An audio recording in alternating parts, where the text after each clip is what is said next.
How's it going, beautiful people? Adam here at Maple Monkey Homestead. Well, here we are. We are back at the old 12 by 12 tiny cabin in the woods. And boys, oh boy, we are getting ready. Winter is upon us. I think I'm shooting this, and it is, what is today? Today is Friday. No, today is Saturday? What is today? That's a good question. Yeah, today's Saturday. So so a couple days and we potentially could have the big snowfall back here at the cabin. They're forecasting 20, 30 plus centimeters to come for Tuesday into Wednesday. And oh my, I'm not looking forward to it. So we'll see what happens over the next little bit. But it's just another day back here at the cabin. And before I even show the cabin going around what's going on, and I'm sure some of you will be saying, "Oh, your cabin's a mess." Hey, that's completely fine by me. Your mess is my lived in, so it is what it is. But I got boiled dinner on the go. Let's head over to the kitchen area, and I just wish it had smell-o-vision because it's smelling absolutely wonderful around here. Let's check it out. Kitchen area, got some dishes to do, no big deal. Got some food out, so I still got my carrots over here. They've been soaking. Got my taters. Got a big pot for my boiled dinner. So got my corned beef and what are they, yams or turnips or something in there cooking. Absolutely delicious. So let that simmer for another little bit, and I'll pop in the carrots, pop in the potatoes. Going to be an absolutely delicious dinner. I cannot wait. Absolutely love boiled dinners. Could eat them for a week straight. And, well, probably not a week straight with this, but I'll have a good couple meals out of it. So I'm super excited, and it smells absolutely lovely in here. The fire is going great, as always. And it's not too bad of a day outside. I think it's probably sitting right around 1 or 2 degrees. So the what's the word I'm looking for? The conversion will be, probably around 35 degrees. I think that's Fahrenheit. I'm horrible in getting the Celsius and Fahrenheits, but yeah, in the United States, they use the opposite conversion. I'm pretty sure that's Fahrenheit. So if that's what the case is, because oh, you're a liar, it's not as cold as it is there. Well, I'm pretty sure that I'm using Celsius, and I may be getting that wrong, but in my area, that's what we use, and it's only about 1 or 2 degrees. And I know that that the equal would be probably about 34, 35, something like that. So I don't know. All these people think that I'm a big liar, apparently, but I tell you, I'm not. I swear, what I say in my videos is true. The cabin's at 12 by 12, and it's only 1 or 2 degrees outside. I swear. And as always, we got to get the inaugural look at the fireplace going. Absolutely going great. Before I open it up, though, I will turn on the draft so we don't get smoked out. But there's the old fire. So the stove door could use another cleaning, but absolutely going great. Beautiful, beautiful. Close the draft. Keep that in. Close that draft. We're good to go. All right, let's head outside. I got a pretty cool project I want to show y'all. Got some goodies out here as well. So I've been working on a project over the last little bit, and we'll see if I have enough materials on hand to complete it.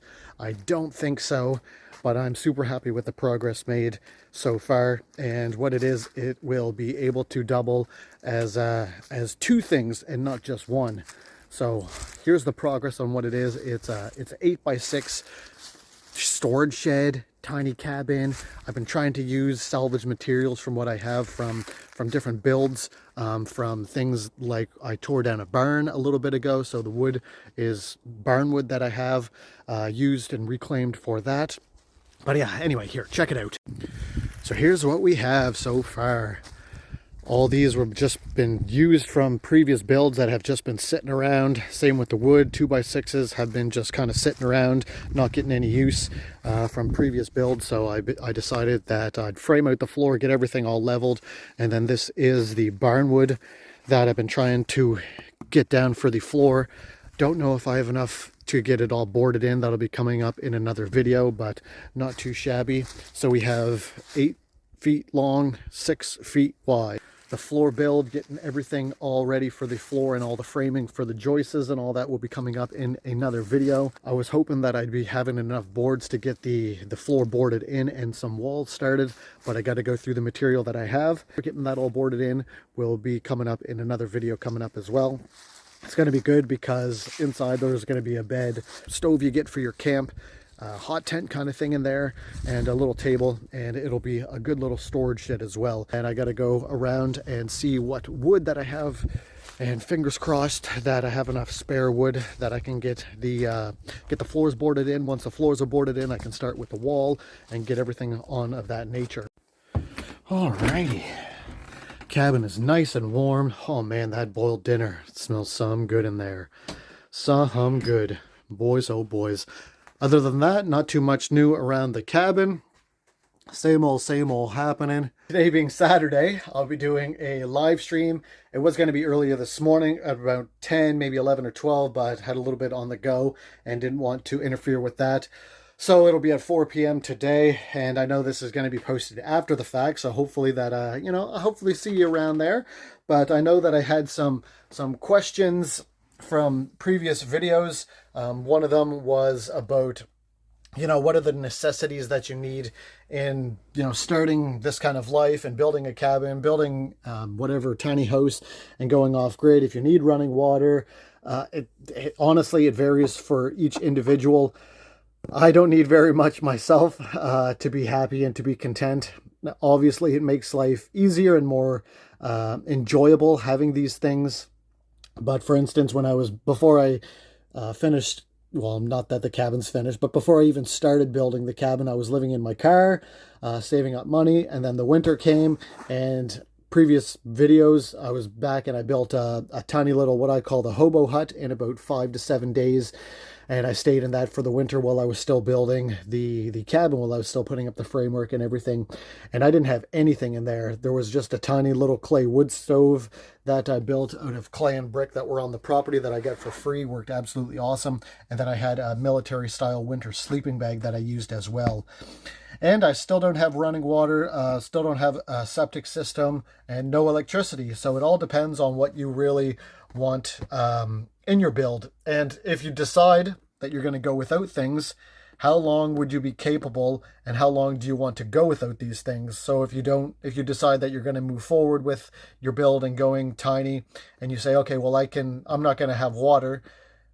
How long are you going to say that you don't need water for? Is it going to be for indefinitely, or is it going to be a time frame?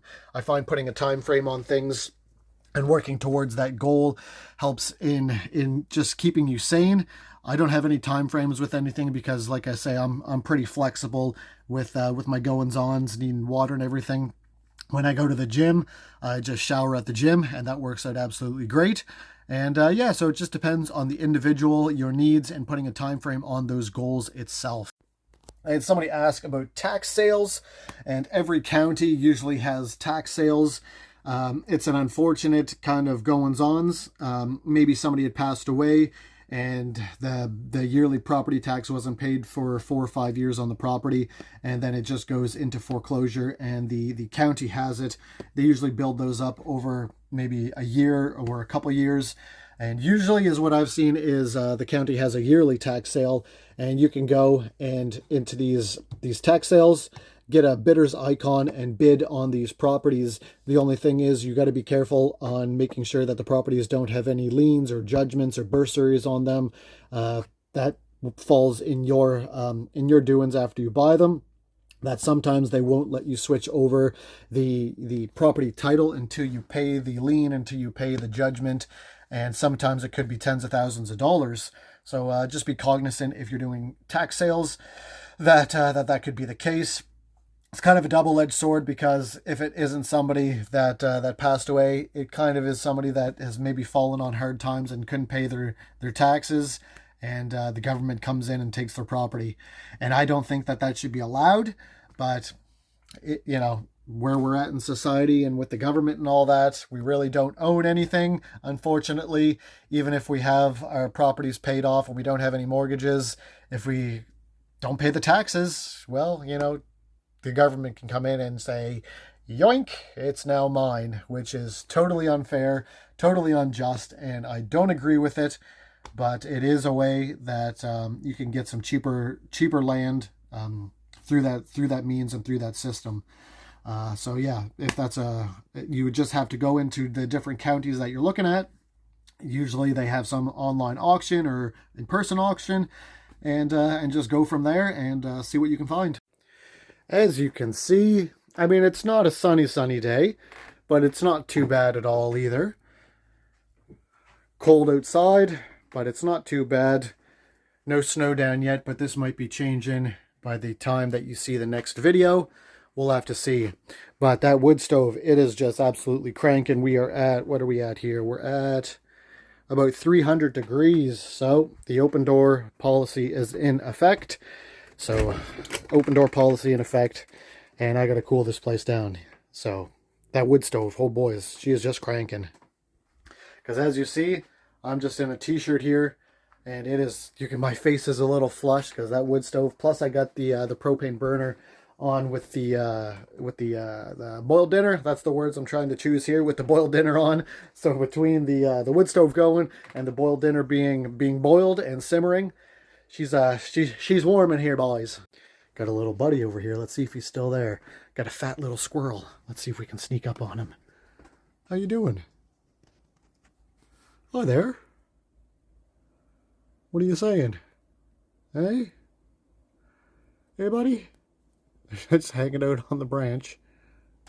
Hey, buddy? Nothing here for you. Don't come inside, okay? Chubby little bugger. There he is there. Hello, sir. How can we help you? Oh, yeah. Oh. Oh, my. Okay. See you later.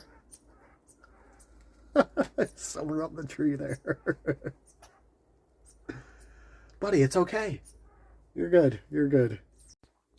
Just like in the previous video, wildlife comes to you right to the cabin. Deer were walking by the front of the property right there. Squirrels come to your doorsteps. Unfortunately, no chickens, but the chickens would be the same thing. They'd be outside pecking at the door and doing their dirt baths and scratching in front. And, you know, Mutual of Omaha's Wild Kingdom. You could sit down and look out the front windows.